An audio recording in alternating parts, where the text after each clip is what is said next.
And we are back. Another beautiful day, another beautiful show. Shout out to everybody out there in the land, all the water boys, the water girls, everybody out there supporting the show.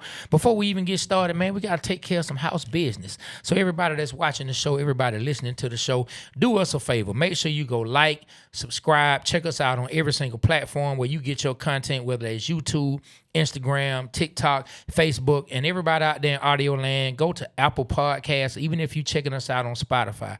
Go and leave us a 5-star rating. Go and leave some comments. What that does is it helps us grow inside the algorithm and helps more people discover the show. We try to bring the best support we can to give you the sports content and entertainment you love. So do us a favor, help support us so we can continue to grow and help you help us and help us help you. Trey, you know what I mean? You got a dope hoodie on. Talk about it. I do, man, and I was gonna get to that as well, I'm man. sorry, yeah, man. no, it's all good, man. Like, you know, you definitely gotta let the people know, man. So around football time and just any time of the year, you know, we live in the city of Atlanta, man, and we call our Falcons the Blood Pressure Birds. And so, look, man, we got the dope Blood Pressure Birds merch. So look, for the Blood Pressure Bird person in you or the Blood Pressure Bird lover that's in your life, go to 285clothing.com. You can get your Blood Pressure Birds hoodie. You can get a shirt. We have different colors. We have different colorways and different kinds. The one where it's just huge, big Blood Pressure Birds on it that you see B Rich rocking. Or you can see this one. These Blood Pressure Birds are stressing me out. Show that support. Show everybody who you rocking with, man. And now we done with that. Hey, man, I think we can get to business. Let's get it. So look, y'all. You already know. We keep a full show. We keep a full show. It's never half. It's never a quarter. It's never 3/4. It's always full. And when you have a full show, you got to bring somebody that represents what it's like to have a position and bring just full strength and full ability and talent and athleticism to that position and on the field. So we brought one of the great fullbacks, man, that represented here in the city of Atlanta, but also represented in Baltimore for them Ravens, man. So if you don't know who that is, listen, y'all gonna love this, man. We have the one and only Atlanta Falcon, former Baltimore Raven, Ovie Mughelli. Y'all give it up for my guy. Appreciate it, guys. Appreciate it, man. Y'all a big deal, man. Hey. Y'all are appointment television, podcasting. Like, I gotta say, because I remember watching your early shows and how you've grown, how you guys, like, people talk about y'all to me all the time. And I remember I've seen y'all out and about. I've given you your props, but you are not stopped. You talk about growing, giving them what they need. The people of Atlanta appreciate y'all. The people of Atlanta appreciate their voice being heard through y'all, because those blood pressure birds have made you have high blood pressure in both ways. Yes. For great games where they beating the Bills and the Rams, and games where you going crazy because they losing to the Dolphins, they losing to teams like the Panthers and the Jets. So man, y'all are entertainment bottled up, and me and my boy Michael Turner, our little Believe in Falcons podcast, we trying to learn from y'all. You got 18 cameras. I see why you got all the good looks, because me and Mike got our one rinky-dink camera. We are running, a elementary type of program compared to y'all. So come on, it's man. a pleasure to be on the show, man. Pleasure to be on the show. Well, look, I appreciate that, and I do have to also, man, if this was a tennis match, man, I have to volley that thing back to you, you know what I'm saying, and say thank you for the kind words that you're giving us, not only today, but we saw you when Matt Ryan had the ceremony before he was inducted into the Atlanta Falcons Ring of Honor, and you gave us our props, and you sometimes when you make content, and you spoke about this because Mike Penix commented on your show, and you said you didn't realize that he was watching or as many people tuned in. Sometimes when you're creating and you just, your head is down, you just creating, man. You just working. You don't realize who it may be touching. But when you have an opportunity to speak to someone who you've looked up to in a certain field, someone that you have given us entertainment and helped our Falcons win, when we got those compliments back, it means a lot. It lets you know in a time where maybe you may feel like, are we being stagnant? Those type of compliments let us know to continue to keep pushing and keep going. So I want to say thank you at the same time. You're welcome. Hey, man, I got to give you your props, too, man. Like, Yeah. I managed my boy for years, man, as an artist. And I seen him do something for the first time I've never seen him do when we met you at, we was at Buford and the Falcons was practicing. Yeah. And you didn't know who he was. Nah. Right, so we saw you. We was excited. We was potentially wanting to get you on the show. Yeah. You know, like, because we really didn't have any guests on the show at the time. So we walked up and, everybody was around you. And, like, most people, when they don't know who you are, they kind of chump you off.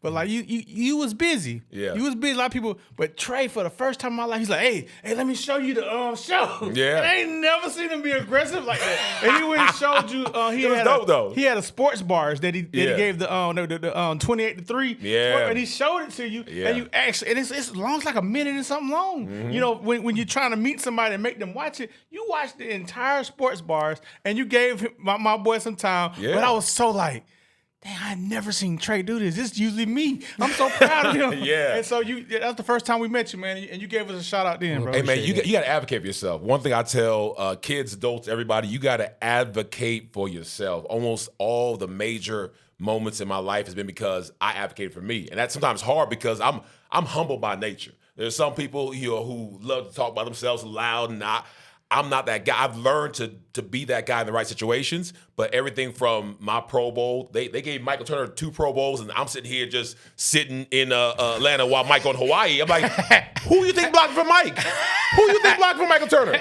So I had to do a whole campaign and hire a marketer, publicist, a whole team, and get the fans to vote, get the media to vote, and make sure, not even just like, hey, please vote for me. No, just look at me. Yeah. See what I'm doing. Realize I'm out here. And realize that I'm out here doing work. And do what you will with that. Y'all, same thing. He can't. The reason he was hyped because he knew he had something special. And y'all know you had something special, and the proof's in the pudding, man. Man, we appreciate that. So look, I'm gonna let B Rich start it off because I know he's ready to dig in. Oh, there's a lot. To what in the world may have happened this year. So There's I'm a gonna let him start the questions off and lead us where we going. Let's go. First and foremost, man, I played fullback. William Andrews was my favorite running back, and I wore number 31. So I got a lot of respect for the position. It looks like you can still go out there and help us out, man. I got 5 plays in me. Like 5 Oh, well, plays. at least you got 5. Most people say 1. I got 1 play. Yeah. I can get 4th and 1. They don't think I can. All right. But, we'll Now, and I was gonna ask that, man. I'm gonna let him bring it up. Go ahead. Look, since he brought it up, Yeah. my guy right here. So this is a 2-part question. All right. I'm gonna ask it one way, then I'm gonna ask another one. Go ahead. And I want to see what you're gonna say. My guy believes he can go out right now and get a 4th and 1 in an NFL game. Oh, that's ooh. Do you believe he can go and do You know what? With the right offensive line, anyone can get 4th and 1 if the O-line is doing what they're supposed to do. And I can just dive right now. You can fall forward. if it's a That's what I'm trying to tell QB, you. if it's a QB sneak, you can get it. If it's a fullback dive, Oh no, he's got to come from the running back. Oh, it's a tailback? He's the running back. ooh, that's gonna be hard. Just What because I'm gonna do? those holes they close. What I'm gonna do is I'm gonna read Okay. and I'm gonna dive. You gonna read, you gonna dive. He gonna dive to the line of scrimmage and be down. Because this man is a superior athlete, I would give him a 50-50 chance. Thank Okay. you. 50-50 chance. Okay, look, well, part 2 to that Yes. question. See, and I can only ask you this. I couldn't ask the other people. We talked to Sid Bear, man. We talked to Yeah. Abraham Ridgeball. We talked to a lot of people about it. But you the only person I can ask this question All to right. about his 4th and 1. Yeah. Do you believe he could get the 4th and 1 if you the one blocking for him? Oh, of course. Of course. No, It's be so easy. 100 out of 100 times. Hey, listen, all I have to do is follow him and dive. I was so serious when we looked at Mike Mularkey, our offensive coordinator. I would tell him, if you do not give me the ball or give Mike the ball, don't love Matt Ryan. He's the GOAT, Ring of Honor, eventual Hall of Famer, but 4th and 1, that's us. 3rd and 1, that's us. Yeah. They can know it's coming. We can know it's coming. But because I know what I can do, I know I was the best fullback in the NFL, and that was proven by the Pro Bowls. I know Mike was the best tailback in the NFL. We were number 2 in the league at 08. I know that me and him together, best running backs duo in the history of the Falcons, period. I know that. Man, I and love so that. when we come down and Saints, Steelers, whoever, it's like we laughing. We laugh because they actually think they have a chance. They actually think that they might be able to stop us. So I don't care if it's you or him. It can be all y'all. We can just keep on going. It's 1 yard. That's 1 yard. We can do that every time. Easy. All right, let me get into it, man. Yeah. Our Atlanta Falcons, man. Uh-huh. We just hired Matty Ice, We did. president. I'm gonna ask you the same thing I asked D. Who do you want to see? We'll get back to Matty. Who do you want to see you to see be the Atlanta Falcons coach?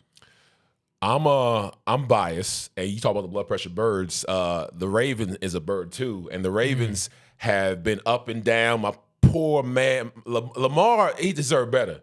Like he just deserves better. Like this year, it's a field goal. Last year, it's Mark Andrews dropping the ball. Like he's too good to be losing so much. But end of the day, it falls on the coach. Yeah, John Harbaugh's not a bad coach. Yeah. He's a Hall of Fame coach that became available. If we don't do whatever we got to do to get him and have him come right here, we missing the boat, because I don't want, and shout out to Mike Smith and Dan Quinn and Arthur, all these guys. It's coordinators trying to be a head coach. Raheem kind of interim, so he's but head coach a little bit, then came to head coach again. But I want a solidified, guaranteed win. I would have taken Bill Belichick last year. I was advocating just because I don't want to guess. I would have taken the Bill Belichick. Who knows if that would have went well or not with his little girlfriend. We don't know. We'll never know. But I want somebody who's not pulling a Zach Robinson, trying to figure ish out and trying to build a plane while he's flying it. I don't want that. I want somebody who knows what he's doing and can do it at a high level from day one. And that's Harbaugh. You want a CEO? Yeah. Somebody to CEO on the field. Yeah, absolutely. Why wouldn't you? After all we've been through, after all the, he should be good, he might be good, we want him to be good, why don't we just get somebody who's great from day one? Why wouldn't we do? You make a compelling argument for it. When I spoke to Joe Hamilton, the great Joe Hamilton, man, Georgia Tech legend. Yeah. I spoke to him. I beat him on in 1999. Wake Forest University beat Joe Hamilton and Georgia Tech. Ooh, Joe. For the Aloha Bowl. No, and Joe Hamilton, unfortunately, no one wins the Heisman and loses to Wake Forest. And he lost to Wake Forest. I don't believe won the Heisman that year. And it was our fault because they were up. We came back. We just had to be either Georgia Tech or Duke. We lost to Duke the game before. And if we lost to Duke, how can we beat Georgia Tech? It was any given Sunday, remember the Titans type of movie show beating the Georgia Tech Jackets. And Joe Hamilton was amazing. Our defense was better. Yeah, but shout out to you, Joe, man. It was amazing because I was a freshman. I was 19 years old, and I was like, oh, my God, Joe Hamilton. I was like, wow, he's so great. We have no chance. But you know what? Since we have nothing to lose, let's go all out. Just go all out. We tore down the goalpost. We brought it to the school. We went to Hawaii, the Aloha Bowl. Joe losing. Thank you, Joe. Again, let me go to Hawaii as an 18, 19-year-old. Had a ball. Wow, I bet you did. Yeah. He was telling me that he wants a CEO. He said, I think we get too caught up in the play calling this. He said, man, because now when the defense is on the field, if your head coach is an offensive coordinator, now he's over there talking to the offense, but I need him paying attention to everything that's going. He said, we need a CEO. He said, I think the Falcons need a CEO. 1,000%. So you kind of echo, some of his sentiments. Mm-hmm. Man, so all right, now Matty Ice, you got a chance to play with Matty. I did. What type of mentality is he bringing to the organization? I was telling Mike, we did a show yesterday. Should we be posted today? And we were talking about Matthew Ryan. And I call him Matthew. He's Matthew to me first before I call him Matty. It is the best thing we could have done. As far as getting the fans on board, getting the city on board. People were, like your shirt says, their blood pressure was so high, they were just tired of believing. Our show's called Believe in Falcons. We had to just call it In Falcons halfway through the season because that's 7 and 8 losses. At 7 losses in 8 games, we couldn't say, "Yo, guys, keep believing in the Falcons. Keep believing in the Falcons. Keep." I don't even know. I can't even ask you. It's irresponsible for me to ask you to believe the Falcons when they've lost 6 in a row, 5 in a row, and people were just done. Getting rid of their PSLs, selling their seats, saying there were people calling for Arthur to sell the team. That's when you knew it was bad. Because ain't nobody can say one bad word about Arthur Blank, but there are a lot of people saying that he's out of touch. He don't know what's going on. He going to bring Raheem back, even though I said on the show, 4-0 to end the season. And Terry Fontenot giving you defensive rookie of the year candidates, getting the sack record from worst in the league to best in the league, giving you guys like Xavier Watts, bringing Jesse Bates in. Terry did enough to stay here. Raheem did enough at the end, I think, to get one more year if you go by what he did with Arthur Smith and go by what he did with Dan Quinn and go by how he gave those boys opportunity. You would say he did enough to stay here. But because Arthur didn't want to just do good enough. He didn't want to just do well. He knew that he had to make a splash. He had to make big changes. He was losing the fan base. And he said the best way to get everyone back on board and to fully have the fans say, I believe in the Falcons again, is to reset, total reset, and bring in the one, the only Matt Ryan, who can do no wrong in the organization. Even though he got so much hate, all the Matt Ryan haters, they can miss me with that. I had to see and hear so many people talk about Matt Ryan was the worst and Matt Ryan is this. We would have won that without Matt Ryan. We should have gotten better. That Desmond Ridder, Marcus Mariota years, that showed that Matt Ryan wasn't as bad as people thought they were. But him now in this administrative role is going to give us every opportunity to be the best we can be. Man, so what, coming into his president role, what is something that you would tell the people they could expect or should expect from Matt Ryan that they possibly don't know about Matt Ryan? I think that people know that he has obviously a high football IQ, but there are some people who have a high football IQ and don't have common sense. And he has both at a very, very high level. Like those times when you're sitting in your seat, and you're your armchair quarterback, and you're like, why the heck wouldn't he use these timeouts? Or why the heck would you pick this guy when he's got some injuries? Or why the heck would you not run the... Matt is somebody who will actually interject himself, even though he said he wouldn't. He's going to have enough range to, in a polite, pleasant, professional, but persistent way, say, hey, we can't be making these dumb mistakes. We have to understand that, this is this and that is that. I just know that the squeaky voice rookie that was here in 2008 when I was a 6-year veteran, I just got that big deal and I was, big dog of the Falcons. I didn't know what to expect from Matt Ryan. I didn't watch him a lot in college. I was surprised we picked him. But from day one, everyone saw the touchdown to Michael Jenkins game one, pass one, quarter one. But before that, just his preparation, his professionalism, the way that he carried himself, and the fact that he demanded respect, but he earned it immediately. Did he ever get in your ass? Oh, all the time. Tell us an example. All about the that. time. Finish your point and tell us a story. Oh my gosh. Oh God. Yeah. So I'm trying to feel like what story I can tell without giving too much away. Nah, man. But no. I mean, the point is that Matt Ryan is going to be an amazing executive, and he's not going to allow some of the BS that's happened where you're like, why doesn't anyone see that? He's going to see that. But a Matt Ryan story that is really simple. It's just catch the damn ball, Ovie. Catch the damn ball, Ovie, is what he said. And I was scared a little bit because I missed a ball. It wasn't even the game, but it was in practice. And we call it Perfect Fridays. So we want to have Perfect Fridays. And so we didn't have pads on, just the helmets. Brother, grab my helmet. Again, I'm the big dog. I'm the highest paid fullback in the NFL. I'm a large human being, and I was larger than. I was like 5% body fat, 250. Like I was a dog.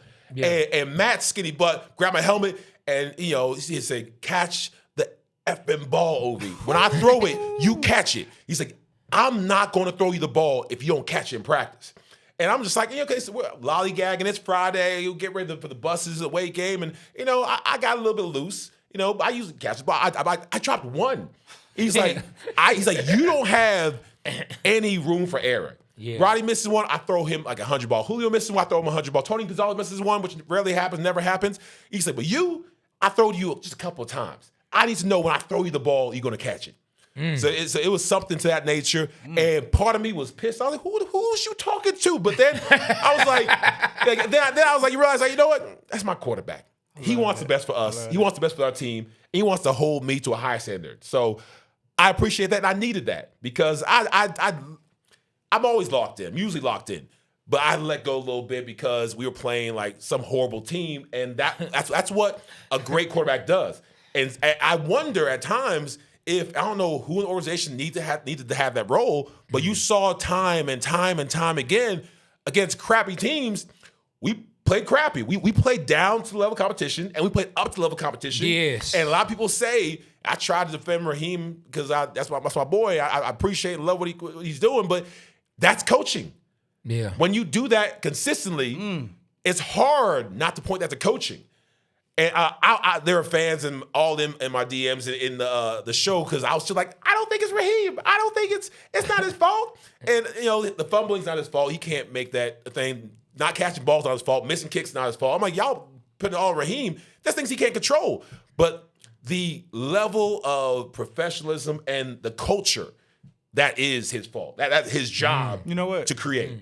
I think his fault, and my partner said it from the rip, and I was trying to be optimistic. Yeah. Trey said, hey, man, I'm really concerned about our offensive and defensive coordinators because they've never called plays in an NFL game. That was his downfall. Who? I told Mike, who in their right mind gets a chance to coach the Atlanta Falcons, head coach? And you decide, you know what I want to do?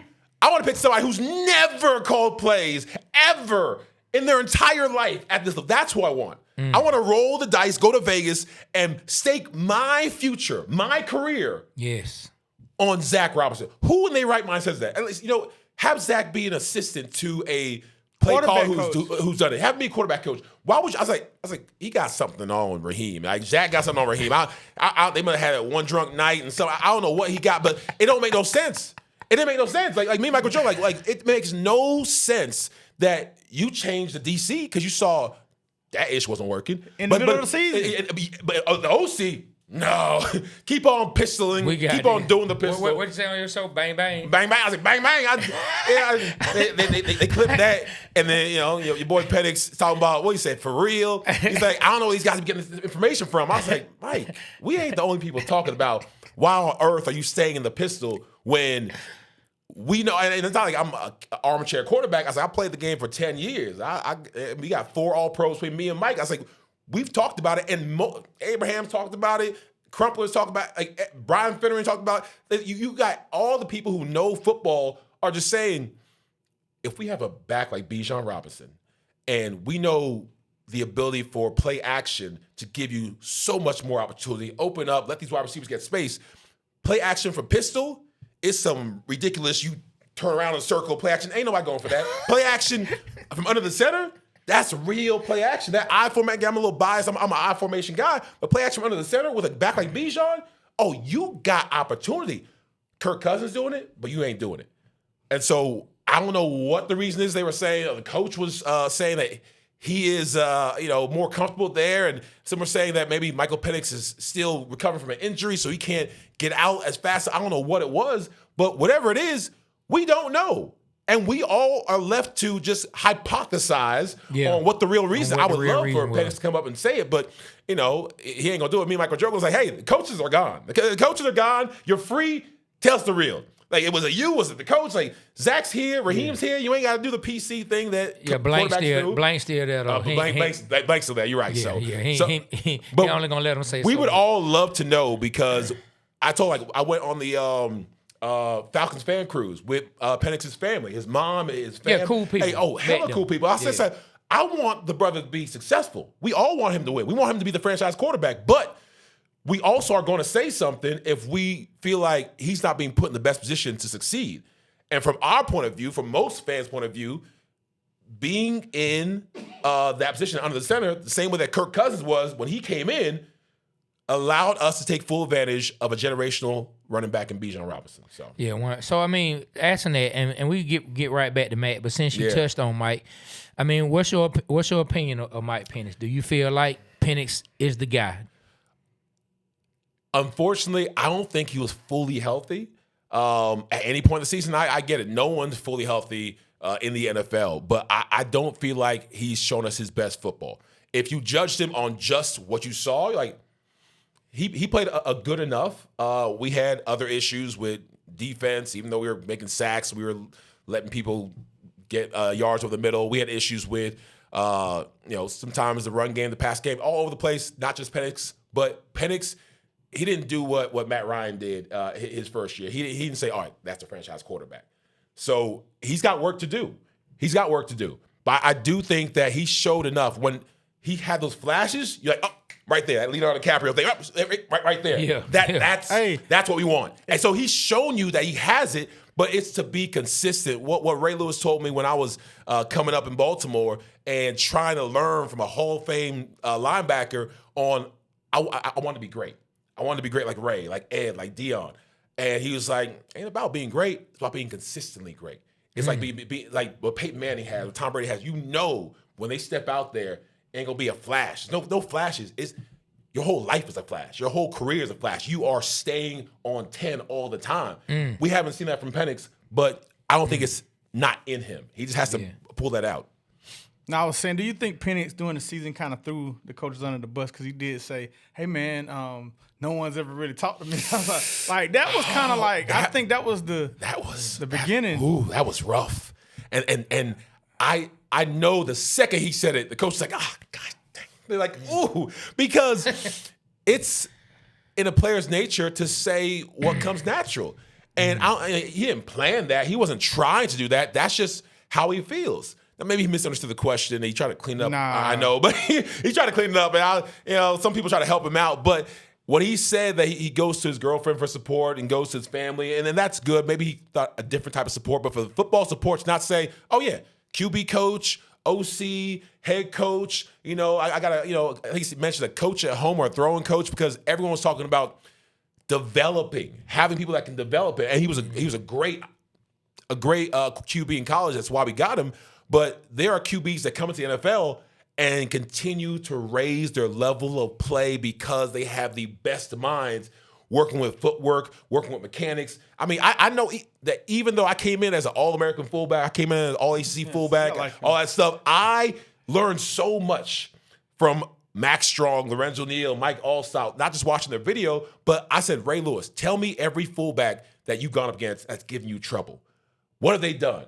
Like, how do they use their hands? How do they hold without you seeing it? What techniques do they do? What are you looking at when you look at my eyes? Like, are you getting a tip off of where I'm going or how I'm leaning? And he's like, yeah, when you do this, you do that, you lean forward, backward. He's like, you got to be straight, even. I develop every year, and Penix has to develop. I don't think that he developed as much as he should have from year 1 to year 2. Again, I understand the injuries, but him actually saying that kind of confirmed to a lot of people is like, maybe he's not getting all the support he needs. Wow.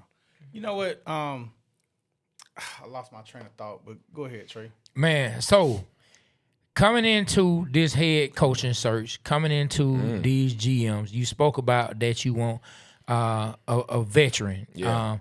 So what do you want to see just from like what the culture the coach can build? Like I said the other day, we haven't had an identity, and I think the Atlanta Falcons need an identity. What type of identity would you like to see stamped? Looking at the pieces we have, looking at the players we have to build with, the nucleus we have. Before you get in there, you want to know his identity? Yeah, what is it? It's short. It's tits. Tough in trenches. Tough in trenches. I love it. Yeah. I love it. Tough in trenches. I know where you're going with that. I was like, but go ahead, let me hear it. It's the inside joke. I just want to. I love it. Tough in trenches. Tits. All right. That's something. I'm gonna use that. But just don't use it at home. No, I'm not. My wife will get on me. My wife's a scary woman. She's a beautiful, wonderful, scary woman. But I really want to do their identity be the same thing you're talking about. It's physicality. Well, our identity was, and I always say I'm never gonna be the guy who's like back in my day, but then I keep going to back in your day, back in my day when I was young and I had no gray hair.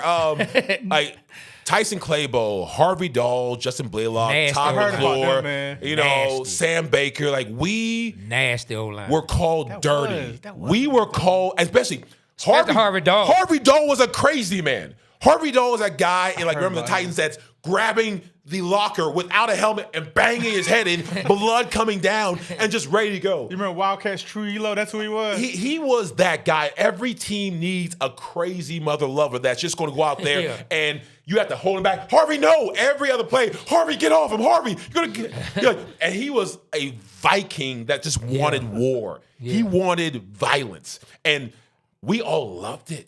Because that was how I thought. That's how Michael Turner thought. Even Matt Ryan had that nasty streak. So we were like, let's go. Let's effing go. And it was Matt Ryan? Oh, yeah. Because when we were the run play, I love it. He's like, I ain't in this. This is y'all boys. He's like, get the effing yard. Like Matt, nicest guy. He cursed so much. Man, it was in the huddle, in our little like. And in the huddle, it's something that's where it's sacred. Yeah. It's our moment. Yeah. No one else in the world got to be with me, Michael Turner, Julio, Roddy, Tony Gonzalez, Matt Ryan, the 5 linemen I made. And when we in there, like, we're family. And we know the dogs that we are, and we just laughing. at the defense, whoever it is, because they're going to get it. And they're going to get it. So that's the type of physicality that I want to bring back. And at times I saw a little bit of that with this Falcons team. We have some finesse, and Bijan is not a quote-unquote power back, even though he's shown power in some of his hits. He's hit people. I'm like, look, Bijan did that? That guy's going back. He's like a 230, 40-pound linebacker. Yeah. So he's got power, but he's not like the typical, I blocked for Jamal Lewis, I blocked for Michael Turner. We had power backs and a nasty attitude. I don't know if they're built to have that.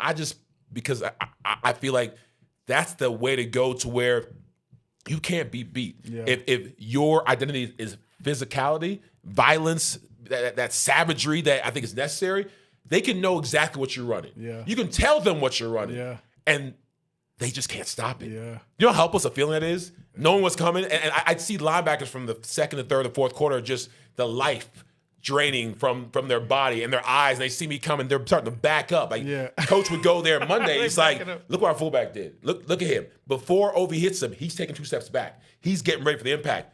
They're wearing him down. Our Falcons can do that. It'd be amazing. We brought an OC that says, we got Bijan, we're going to lean into that. But Tyler Algier, I don't think is going to be here for that. I hope he is. Man. But to ask Tyler Algier to keep on standing behind Bijan, and man, I've met Tyler so many times. I've seen him at so many different charity events. Falcons fans are lucky. Falcons fans are lucky that Tyler is the human being he is, because the majority of running backs would be out there campaigning, miserable, talking trash, saying or whatever. He none of that. Yeah. Like Arthur Blank, shout out to him. Shout out to, again, my boy Terry Fontenot, brought in good people. Good, solid people. It's hard to find a bunch of a-holes on this team. You can't say, oh, that guy's a jerk. That guy's, thinks he's full. We got like a lot of just solid, good human beings. Yeah, man. With Tyler Algier, he's gonna go. So he reminds me a lot of Mike Turner. Yeah. Man. And I told the burner that. I said, man, but Tyler reminds me a lot of him. Hey, one of the stories you talking about, the Matt Ryan stories. We Trey and I got a chance to go to the Matt Ryan retirement session. Yep, saw you guys there too. Yeah, and so Mud Duck had said he said that Michael Turner was goofing off in the huddle, farting and stuff, and he was laughing. And then Matt Ryan came and said, "Shut the fuck up!" I was like, like I said, he switches it to where Matt will joke and he'll laugh. You'll see him. I mean, just as admin president Matt Ryan, sounds funny to say, he's professional, has a smile, has his kids, but he was gritty. Like Matt was gritty, and he did not care who you were. I've seen him cuss at Tony Gonzalez. I thought I'd never see it happen. I've seen him said, like, Tony, catch the effing ball. You're right. It's 6 yards, 8. You come back to 6. And Tony would go back, shut the fuck up. You shut the fuck up. I was like, what? Wow. But he didn't back down, because end of the day, he was always going to do what he felt like was best for the team, and that would help us get that W. I love those stories, and the fact that I promise you, man, like before going to that retirement function, I thought Matt Ryan was the boy next door. I didn't think he did none of that, and I love the fact that he did that. And that's what he's bringing to the organization. I best believe behind closed doors, he's gonna let them players have it, man. Oh my gosh, I feel like. He says, I'm not going to be the quarterback. I'm not coming out of retirement like Philip Rivers. He's like, I'm not going to tell anybody what to do, how to do it. And the thing is, he doesn't have to tell them. Like, him being who he is, them knowing the history of Matt Ryan, he's not accepting anything but their best. That's across the board. Coaches, players, admin, shit, the janitor better step it up. Like, everyone knows that Matt Ryan's in the building. You got to step it up. We expect a certain level of excellence because, our GOAT is back home. Man, so look, tell me something. I'm going to go back to the past a little bit when it comes to the Falcons.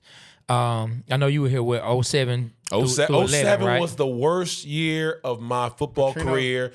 Bobby Petrino, Mike Vick went through his thing, and we lost, gosh, we were at 3-13. We lost like multiple games in a row, and fortunately, I was the largest free agent acquisition that season, so I wasn't getting death threats, but I was getting hate mail all the time saying, you're a bust, you're a waste of a fullback. Who in their right mind spends the majority of their free agent money on a fullback? Why are you here? No one said that to my face. I wish they would, but people were reaching out to me on the social media, and I hear people talking. It was crazy. Like, you're making this much money per play because you only played 7 plays per game. And we were losing every game. Yeah. Every game we were losing by the first, second quarter. So I had to just sit there on the sideline. They're not putting the fullback in when we're trying to go like 2-minute drill. So that first year was rough for me. I actually had to look at myself. I was like, am I a bust? Am I not worth this much? And no one wants to feel like they're because if they're, oh, you stealing. Hey, you stealing money. And I had my haters in Baltimore, Bart Scott. He couldn't wait. Saw him in Vegas. He's like, I told you, man. I told you wasn't good. I said, Bart, that's all right. I got something for you, Bart.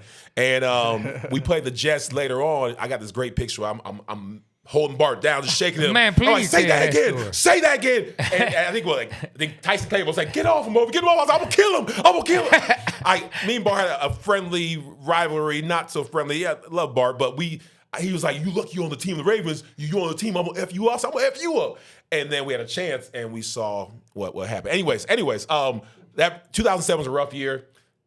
2008 was so much better with Dimitrov, Mike Smith, Michael Turner, Matt Ryan. But my first year at the Falcons was crazy. Let me ask you. I want to ask you a couple things about players that you played with on Baltimore and Atlanta. Yeah. I do want to ask you this. The beginning of the 2007 season with Petrino, when Vic was there, you was in the offseason, correct? I got 2 months with Vic. Okay, so Roddy White said that offseason that everything went smooth. If Vic would have stayed in place, he felt like they would have had a really good chance. Do you feel the same way? The way Petrino had the offense, the players, was it clicking like that or wasn't? I mean, I didn't know because I came in through free agency, so I didn't get the whole offseason. I came in mid free agency, mid OTAs, and it looked good. I felt like the Ravens system was more to my liking because Warrick Dunn is more like Bijan's, where he's not a power back, and they wanted a big fullback. That's why Justin Griffin was, great guy. Loved him as a fullback, as a person. Met him before, but I'm a little bigger than him. I hit a little harder than him. I'm more physical than him. These are just facts. Justin, you suck. Yeah, man. No, Justin, you don't suck. You my dog, Justin. But these are facts. You watch me hit somebody. You watch Justin hit somebody. Anyways, but so he brought me in to help Warrick Dunn, but he wasn't. He's not Jamal Lewis. He's not Michael Turner. He's not a power back. And so we didn't fit well in the scheme that they had. And it was just like, it was a shit show. It was so bad. It was at a point, and Warrick Williams said it, we were fighting on the field. He's like, you got to block, but I said, you got to fall behind me. He's like, you got to do this. We were going at each other because there was so much negativity in the space. It went into the locker room. We went into the meeting rooms. You had players that were best friends that were cool. Like D'Angelo Hall yelling at the DBs, cornerback yelling at safety. It's your fault. It's your fault. It was crazy, the amount of negativity. I just sat there. I was like, well, okay. Win or lose your booze. Let's go to the club. Like people stopped caring after a while because it felt like the coach stopped caring. I mean, he left 3 games left of the season, so we're like, why are we still even doing this? It was such a rough year. All right, so the players I want to talk about. Yeah. Baltimore. Playing with Deion Sanders, Ray Lewis, those guys like Ed Reed. Like, go one by one and tell us about these guys, man. Deion Sanders is my favorite dude ever, man. Like the reason that I became a 2-time All-Pro and first Pro Bowl fullback in Falcons franchise history, all that good stuff, was because of Deion Sanders in 2004. My second year in NFL, pulled my hamstring, got put on IR, gained a bunch of weight because I was miserable, a little bit depressed, and I was like, my dream is going to be slipping away from me because it's something that I couldn't control. And Deion pulled his hamstring real bad like a week later. And so I didn't know Deion. I was like everybody else in awe of him, but we rehabbed together for like almost 2-3 months. And I got a chance. First I was, kind of sheepish. I didn't want to bother Mr. Sanders, Mr. Time, Mr. Prime Time. But he was like, hey, man, you all right? You look like, the world ended for you, man. It's just an injury. It happens. And then he started talking to me. He kind of pulled it out of me. He's like, what's going on? Talk to me. I said, all right, you open the door. I just started like, man, how you do this? And how'd you do that? How'd you become Deion Sanders? And what'd you do different? How did that? And I'll tell you, this brother poured into me. And he was he was just getting into like his real God kick to where he was super spiritual. He was always talking about God, thanking God. And I grew up in the church and I had a relationship with God, but that personal relationship, like Prime helped me understand that like you got unlimited power when you tap into the Creator. You got unlimited power when you have the peace that you've done all you can and you can let go and let God. Jesus literally take the wheel. And we just talked day in, day out. And I was like, it changed my whole perspective. We all know football is more mental than physical. It changed my whole mental in how I thought about myself, the league, the opportunity, the coaches. And I was able to rehab, lose the weight, come back, earn a starting job the next year. After they gave me one chance to start, I started every game for the Ravens and made my first All-Pro my contract year, kind of like Kyle Pitts. I was like, hey, it's contract year. I got to put up or shut up. Y'all ain't see me a lot, but you going to see me this year. Yeah. And I had the late Steve McNair who was like, Ovie, I'm going to get you a contract. I'm going to get you. He's like, Jamal got hands? He's like, you got hands. He's like, I seen you in practice. He's like, we going to work. And so, shout out to the late Steve McNair. He told me he's like, I'm going to help you get paid. And I did. But Dion was invaluable in my journey. Ray Lewis was scary. My first hit, like I think he gave me like 5 concussions the first time he hit me, all at the same time. All at the same time. And he was like, because I was fresh meat. They was all called me, because it wasn't just Ray. It was Ray Lewis, Peter Boulware, Adelius Thomas, Bart Scott, Ed Hartwell. And we just had like the Terrell Suggs was a rookie like me. It was the who's who. And these jokers had just won the Super Bowl the year before. So they were the #1 defense in the league. And it was me and poor Musa Smith from UGA. We were the scout team whipping boys. So they would give us the plays maybe like for like 10, 20 seconds before we saw it. We saw the plays for the first time. All right, guys, this is the Bengals, what they run. Ovie, you go here, you block the mic, and Musa, you run here. Wait, which hole? Nah, y'all go ahead. All right, let's go. Wait. Which way do I go? Who do I block? Just figure it out. All right, blue 42, ready, break. And I'm like, where's Ray? I was like, where's Peter? Where's Bosca? And sometimes it's ping pong. One guy hit me here, other guy hit me here. Like I was like, I quit. I called my mom every night. I called my Nigerian mother. I said, Mom, pray for me. I don't know if I can do this. That's like, I know I can do this, but I don't know if I can do this. And this is back when you had 2-a-days to where about 2 weeks into it, it wasn't like just a week or 2 days. It's like 2 weeks or 2 days back in 2003 against that defense.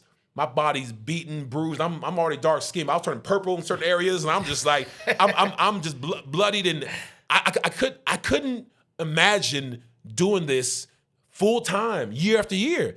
But again, like, my mom's a praying woman, and I was like, I'm not gonna give up unless I give my all. And it got to the point where Ray was finally like, you know what? You still here? You still here, rookie? He's like, okay, we got one. Oh, he think he's somebody. Oh, he think he big. Oh, we got a real fullback. And I was like, and I was trying to be his friend. I was like, guys, I'm just trying to give you a look, guys. I didn't mean. So you was out there trying to hit him. I was trying to hit him, but I was going to hit him anyway. But I want them to think that I didn't have a big head, because when they thought I had a big head, then they're really going to come after me. They're really going to tag me. Try to break it So down. I was trying to be friends. Hey, guys, I'm just giving you a look. This is what the Bengals do, what the Browns do. But Ray, after that second, third year, when he saw me improving, that's when he started to help me. And again, a big reason that I found success.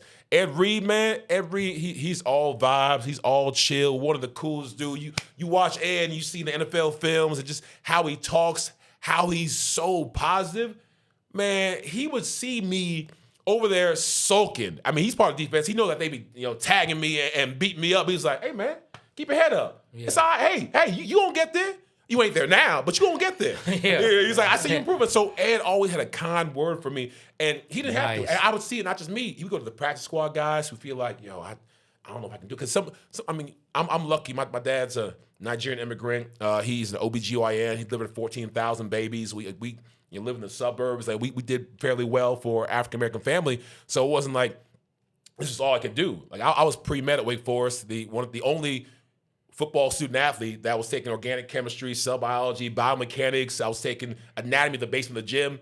I was going and pulling out trays of dead people, cutting up cadavers, putting pins in their bodies, ligaments, tendons, and trying to make sure that I was ready for the test, because I was going to be a doctor. My daddy a doctor, my sister a doctor. I'm going to be a doctor. I'm African, like full-blooded Nigerian. Like we going to be doctors. Football was just something I did to pay for college. And I did not think that I'd actually make it in the NFL, but I wanted to give it my best now that I was there. So it wasn't like I had to do this or else, there's nothing else. But there are people who, like, it was first, second, and last is football. And Ed knew how important it was to them, and he would spend time with them. Like, dude's heart is crazy. He's here in Atlanta, man. I be seeing him out and about. Just a really good dude, man. So Ray, Ed, Dion, they all poured into me and helped me become, again, the person that I was in Atlanta, the person I am today. Did you get a chance to play and block for Jamal during that 2,000 yards? Yeah. Well, I blocked from 2003, 4, 5, and 6. So not the big one. I had one against the Browns that he had like 234 something yards. It was crazy, but it wasn't the record. The record happened like I think after I came to Atlanta, and he was out there just doing it. But like, I mean, again, Jamal Lewis is still around Atlanta, man. He's just he got a big old head, but he's just like an amazing. I think artist when it comes to running, because as big as he is, you wouldn't think that he's as light on his feet as he is. The man can move, the man can cut, the man not Bijan level cut, but to be that size, I was just like, yo, this is a gift. I get to block for Jamal Lewis, I'm blocking Michael Turner, and I'm blocking for some dogs. And it's the worst feeling when you have a great block and you say, hey, man, you gonna score a touchdown off that when you slipped. Again? Come on, man. Like, I blocked for some tailbacks, so I'm like, come on, man. So you talking about Warwick? No, I ain't talking about Warwick. He's trying to get me in trouble. Warwick, I ain't talking about you like that. They making stuff up. But yeah, I'm blessed and realize the blessing that I've had in my career to block for some amazing tailbacks. Not even just Mike, like Jarius Norwood. Shout out to Jarius. Boy, fast. He came out the gates like a What? Fast. Mississippi State. Fast. Good old dark skinned country boy, man. Jared, we had jokes about who's black, and me and him. It's him. That is too funny. But we joke, we have fun, we laugh. But that's my guy, Jarius Norwood. We had Anton Smith. We had a couple of guys, Jacquizz Rogers. It was fun. And back in Baltimore, Anton Smith, he was fast. Yeah, too. we forgot about him. We had a roster. Even in Baltimore, Chester Taylor and Jamal Lewis. Chester wanted to be up from Jamal's shadow so bad. He finally got an opportunity. We was happy for him. But man, it was just looking back, some really, really special times. Yeah, you played with some really good players. Yeah. And I want to ask you about one more from the Ravens, Sure. a defender, man. Is Terrell Suggs as crazy in person as he seems when I watch it on TV? Terrell, man. I got stories for Terrell, man. His rookie year, it was just like, wow, he was Hollywood in Baltimore, man. Yeah. They talk about some guys who are humble and kind of whatever, not quite sure about advocating for themselves. Terrell, he didn't have that problem. Terrell would tell you how good Terrell was. And the thing was, Terrell was very good. Yeah, but he would tell you about it. So I loved it. We would just laugh and watch him go to work. He was confident about everything, about what he did on the field, what he did off the field, everything he did. And he was somebody who I think willed himself to be a Ring of Honor guy. And, did he get voted in the Hall of Fame? I don't know if he made the Hall yet. Okay, but he should. I mean, I know awesome player. He's in the running, and he would tell Ray Lewis all the time, which was kind of boastful. Like, man, Terrell, we rookies. He's like, I'm gonna be better than you. Ray's like, I like your spirit. He's like, we'll see. But he used to talk, man. He's like, you good? I'm gonna be better. And he was serious. He wasn't joking. So I was like, all right, I like this guy. Yeah. But Terrell, man, he was a beast as a fullback blocking defensive ends. Power and speed, that perfect combination to where he was big enough to where he could do the bull rush, but he was so fast and had technical skill to where I hated block. I was like, Musa, you want him? You get Terrell, I'll get somebody else. But nah, he's a good dude. Man, he has one of the most one of my favorite football quotes that he said to the media, and I know I got Aaron Woe Pittman's gonna say whoa, but they were getting ready to play the Steelers, and he was talking about being Roethlisberger, and he said, listen, his soul belongs to God, but his ass belongs to me. I was like, boy. Wow. I was like, boy, Suggs, boy, wow, boy. Army sergeant stuff. And the thing is, you got to back it up. You can't say that and not back it up. And he did. And he did. Yeah. Continually. That's why I was like, because he always was talking so big. I was like, brother, you gonna write checks with your mouth that you can't cash, but he always cashed them. Yeah. And so it was fun. It was our version of Ray Lewis. When Ray was getting older, like Suggs was the new up and coming, loudmouth, big star, all the energy, and the Ravens defense we're built on that. Like that's something that you expect, even though recently the Ravens been struggling on defense. Those Ray Lewis and Suggs years were special. What was your last year with the Falcons? 2012, let's talk about that. So you played on that 2012? No, but okay. I counted. I did the OTAs. I did the rehab. Right? I got hurt in 2011, and these wonderful people brought me back And I can talk about it because it's not, this Yeah. regime. It's the old regime. It's the Mike Smith and Thomas Dimitroff. And I love TD, but I didn't love him when he cut me because and this is what agents are telling players, it's a game. It's a business, but it's a game. I didn't understand the rules of the game. So I had rehab, and again, I'm still the highest paid fullback in the NFL, making $3 million a year. They draft a fullback, Brady Ewing, making $300,000. Who? Brady Ewing. Exactly. I remember that name, Brady Ewing. I was going crazy because Remember that name? I forgot all about you. I'm Remember at that, home. Brady Ewing? Imagine this. Remember that name? I I'm remember at that. home knowing that, all right, I got hurt against the short lines, but I mean, I'm Ovie Mughelli. Come on now. Like, I'm the best fullback in the NFL, in the country, in the world. Come on now. Like, let's what are we talking about? So they draft a fullback. I'm like, that's fine. I mean, they're worried because I got a little, not an ACL, not a piece of MCL, just a little MCL. Just the inside medial collateral ligament. Like that's it. I'm okay. Yeah. Draft your fullback. I'll mentor the young man. But they ain't gonna cut me. I mean, come on, they ain't gonna cut me. I saw them against the Giants. They could, if you remember, 2011 against the Giants playoffs, we up there, 3rd and 1, 4th and 1, third. We could not convert. I was like, if only y'all had an all-pro fullback that was healthy and can convert. Oh, that's me. I'll be there next year. That's fine.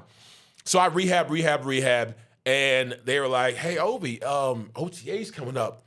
Coach would like to see you participate. I was like, well, I'm not quite there, but I'm feeling better. I mean, you see me out there. He was like, yeah, well, I mean, coach would like to see what you got. And I'm like, I'm not really ready.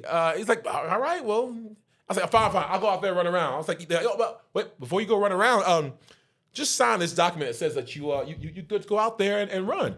I'm like, but I'm not good. I'll run around for you, but I'm not good. He's like, all right. I mean, coach might think you're milking it. It's whatever. I was like, man, whatever. Give me that document. So I signed it. I was like, I ain't afraid of nobody. I ain't ducking nobody. Like, come on. I've been waiting to get back out there. And that one day, I remember every part of it. It's seared to my brain because I was so happy because my knee was holding up and I was moving and I was cutting. The stuff I did to rehab, it was all coming together. And I was out there with my guy, right? Because it's the worst. Be on the sideline, doing those little BS rehab stuff while you're seeing your boys, your team, the guys you've been rocking with for year after year after year after year, and you ain't a part of the crew. But I'm back with the crew. I'm with Julio and Roddy and Tony and all them guys, and I'm getting it. One-handed catch. Matt was like, uh-oh. He's like, Ovie's back. Ovie's back. It felt good. I was like, yeah, Ovie is back. The next morning, coming to rehab, after I had signed that document, didn't read it, didn't send it to my agent, didn't send it to my lawyer. I'm like, my team ain't going to do me dirty. They realize what they got. The next morning, I get a call from somebody in the admin and say, hey, Dimitroff and Mike Smith want to talk to you in the office. And I'm like, all right, cool. I was like, you know what? And my wife was telling me I just got married. She's like, they may ask you to, come down a little bit because, you got a little injury and new OC. And so I was like, that's fine. I'll go from 3 to 2. It's cool, whatever. I'll negotiate with him because I'm big on opportunity. That's one opportunity to show him what I could do. And I know I can still beat this rookie that's coming in. I came in and they were like, hey, Ovie, how you doing? Sit down, have a seat. I was like, yeah, guys, all right. What y'all got? And I remember Mike Smith's face and Thomas Mitchell. They were so uncomfortable. And I was like, what's up, guys? Because I did not think in a million years it was coming. Did not see it coming. Because why would you? And they were like, so, Ovie, thank you so much for all you've done. You've been a stalwart in the community because you're a Walter Payton Man of the Year. You were the first Pro Bowl fullback that we've had. You reinvented the position here. We've had some great years, but we're gonna move on. I said, move on to where? He's like, we're gonna go in a different direction. I was like, what direction? It just wasn't sinking. Like, we feel like it's best for us to part ways. I was like, guys, I get it. All right, I get it. Y'all pay me more than any other fullback in the league, and I'm injured, so you want to prove a year. I'll go down to 2. That's good? We good? All right, we're good. No. We just want to have a clean break. I was like, all right. I got down to 1. Well, I go down to 1. Like, Ovie, I was like, minimum. I'll do veteran minimum, $800,000, veteran minimum. Wow. And they're like, we don't want you. And when I tell you, that broke me in a way that I haven't been broken to this day. I felt so just worthless because A lot of my identity, a lot of every athlete's identity is in their sport. What are you? I'm an athlete. What do you do? I'm a ball player. And when they took that away from me,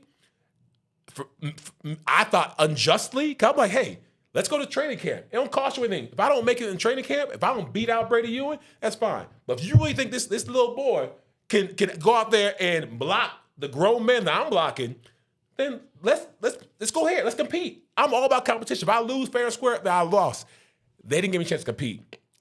I went down to the Falcons locker room, grabbed my little black trash bag, was putting stuff in here, and not like sad. I wouldn't let a tear drop because I'm too manly for that. But I was so angry. I don't know if y'all had some angry tears, but the angry tear, it was just welling up. And I was holding it.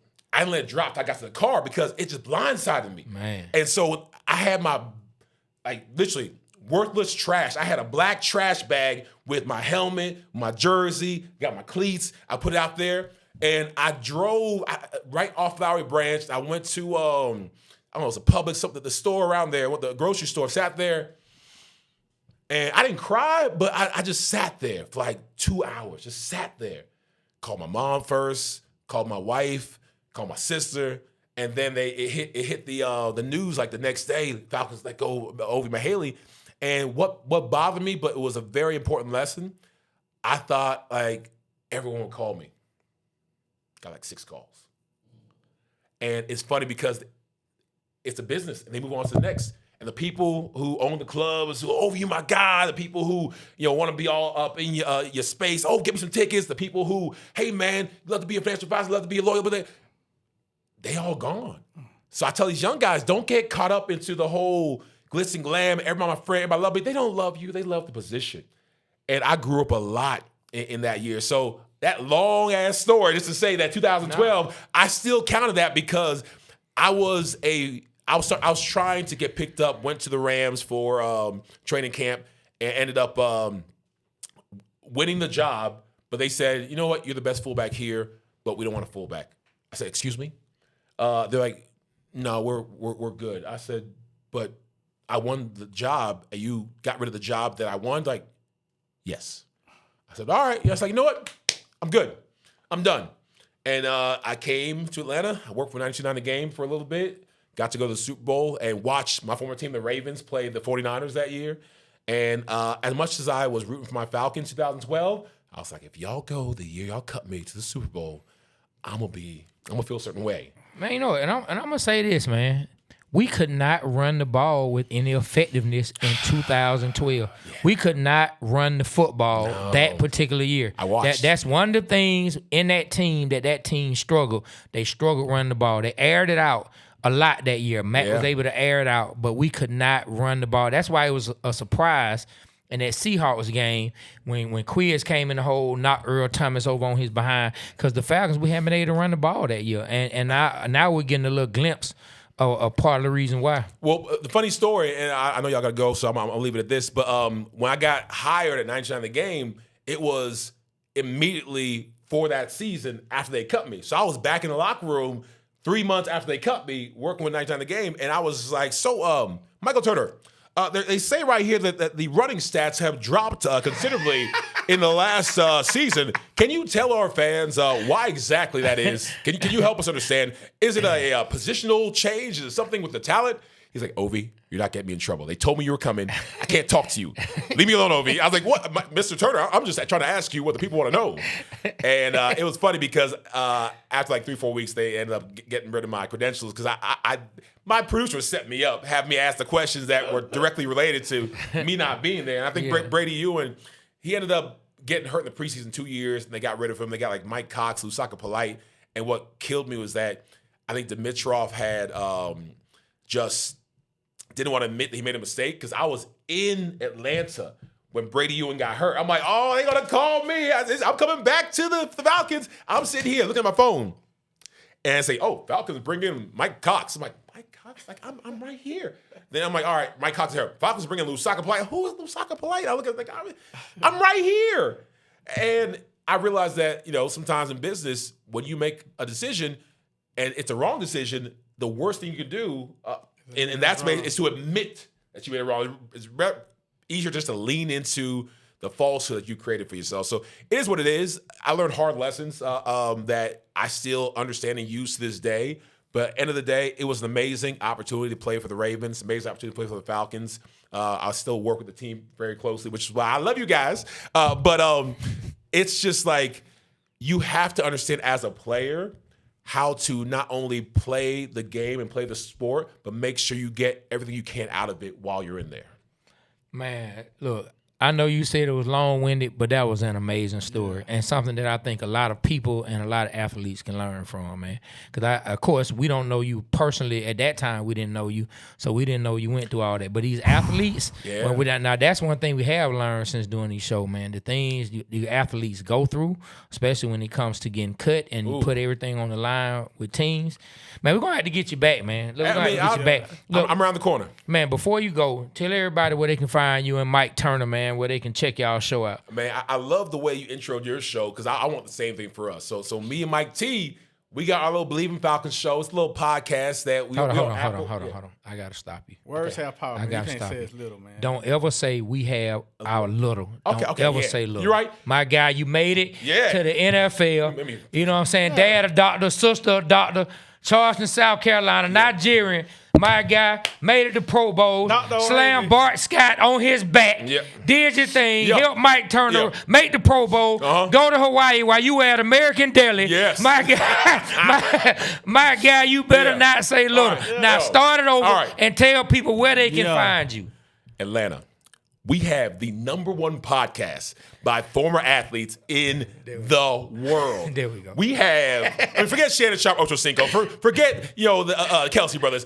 Me and Michael Turner are putting Atlanta on notice, bringing you guys the best and the brightest that you can get when it comes to information, when it comes to entertaining you guys, educating you guys, giving you the behind the scenes, because I got 2 All-Pros, he's got 2 All-Pros. We kind of give you behind the scenes look. We don't take each other very seriously. We laugh, had a lot of fun, but at the end of the day, we tell the truth. If you want to know the truth about what's going on with the Falcons, with a little bit of humor and fun, check us out. Believe in Falcons, Apple, Spotify, everywhere you find a podcast. But like and subscribe, like my man said. Make sure you show us some love. We try to grow our thing as well. Our not so little podcast, our ginormous, huge international podcast is going to be big, but it can only be big if y'all help us out. So for real, y'all like, subscribe, follow us, show us some love, engage so we can get some sponsors and kind of turn this thing up. Yeah, man, come on, man. Let's give it up for them. Give it up for them. Now, the only other thing we need from y'all. What's up? The Waterboyz need to be on the show. Yeah. Hey. When can we make that happen? After I set it up. Mike's been on the show. I've been on the show. It's only right that we kind of, give it back. Now, I can't promise y'all the numbers that you don't give me and Mike, but we'll give you we'll give you our numbers. Come on, man. We really want. We really want to be on the show. All right, let's do it. Look, you guys represent the team that we love. You guys went out, put your bodies on the line for the team that we as fans love.